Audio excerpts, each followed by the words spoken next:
بسم اللہ الرحمن الرحیم والصلاة والسلام علی رسولہ الکریم محمد وعلى آلہ وصحبہ اجمعین اما بعد قال نبی اللہ صلی اللہ علیہ وسلم التکبیر فی الفطر 7 فی الاولی و5 فی الآخرة والقراءة بعدہما کلتیہما۔ میرے بزرگوں، دوستوں، اسلامی بھائیوں اور بہنوں، السلام علیکم ورحمۃ اللہ وبرکاتہ۔ محترم ناظرین گرامی، آج کی نشست میں عید کی نماز ادا کرنے کا طریقہ آپ لوگوں کی خدمت میں لے کر حاضر ہوا ہوں۔ نبی کریم صلی اللہ علیہ وسلم عیدگاہ پہنچ کر پہلے 2 رکعت نماز کی امامت کراتے، پھر خطبہ دیتے اور لوگ صفوں میں بیٹھے رہتے۔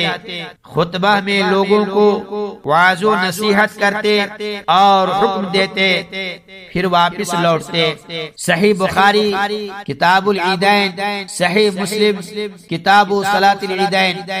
اسی طرح عید کی نماز ادا کرنے کا طریقہ یہ ہے کہ باوضو ہو کر قبلہ رخ ہوں اور نماز عید کی نیت کے ساتھ 2 رکعت نماز اس طرح ادا کریں کہ اللہ اکبر کہہ کر ہاتھ کندھوں یا کانوں تک اٹھائیں، پھر سینے پر اپنے دونوں ہاتھ کو باندھ لیں، دعائے استفتاح پڑھیں، پھر قرات سے پہلے 7 تکبیریں کہیں، یعنی 7 تکبیر تحریمہ کے علاوہ کہنا ہے۔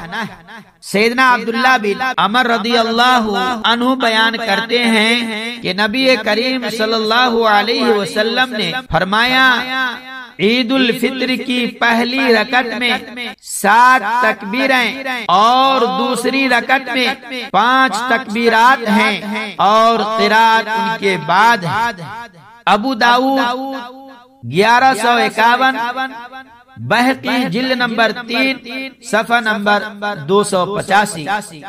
اور یہی حدیث سیدہ عائشہ رضی اللہ عنہا سے مسند احمد اور ابو داؤد میں، اور عبد الرحمن بن عوف رضی اللہ عنہ سے مسند بزار میں، اور ابو ہریرہ رضی اللہ عنہ سے مسند احمد میں موجود ہے۔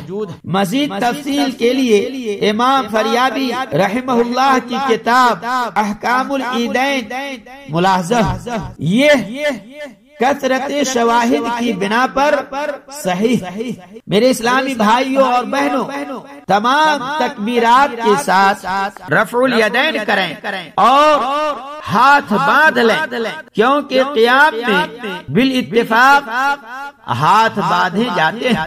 تکبیرات کے بعد سورہ فاتحہ پڑھیں، اس کے بعد امام پہلی رکعت میں سورہ قاف یا سورۃ الاعلی پڑھیں۔ صحیح مسلم 878 تا 890۔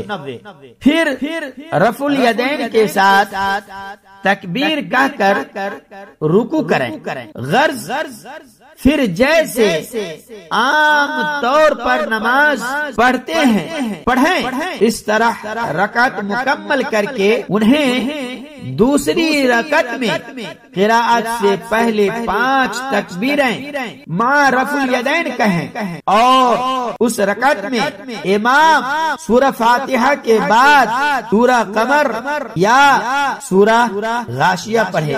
یہ دوسری رکعت کی بات ہے۔ دیکھیے صحیح مسلم کتاب صلاۃ العیدین۔ پھر حسب معمول رکعت مکمل کریں، نماز سے فارغ ہو کر خاموشی سے امام کا خطبہ سنیں۔ محترم اسلامی بھائیوں اور بہنوں، یہاں ایک نقطے کی بات بیان کر رہا ہوں۔ ہمارے ماحول اور معاشرے میں دیکھا جاتا ہے کہ جب امام صاحب خطبہ دینا شروع کرتے ہیں تو دوران خطبہ لوگ یا تو امام صاحب کا عیدی وصول کرنے لگتے ہیں یا پھر مسجد اور مدرسے کے لیے چندہ وصول کرتے ہیں جو سنت نبوی کے خلاف ہے، اس سے ہمیں اور آپ کو بچنا چاہیے۔ اسی طرح نماز عید کا صرف ایک خطبہ ہی مسنون ہے، جمعہ کی طرح دو خطبے کسی صحیح حدیث سے ثابت نہیں۔ اللہ رب العالمین سے دعا ہے کہ اللہ تعالی ہم تمام مسلمان بھائیوں کو اللہ کے نبی صلی اللہ علیہ وسلم کے سنت کے مطابق عید کی نماز ادا کرنے کی توفیق عطا فرمائے، آمین۔ الہ العالمین ہم لوگ گناہگار ہیں، ہماری گناہوں کو معاف فرما دے۔ الہ العالمین ہمارے روزے، نماز اور قیام اللیل اور اس کے علاوہ جو بھی نیکیاں ہم لوگوں نے کی ہیں اسے تو قبول فرما، آمین۔ وصلی اللہ علی نبینا محمد، والسلام علیکم ورحمۃ اللہ وبرکاتہ۔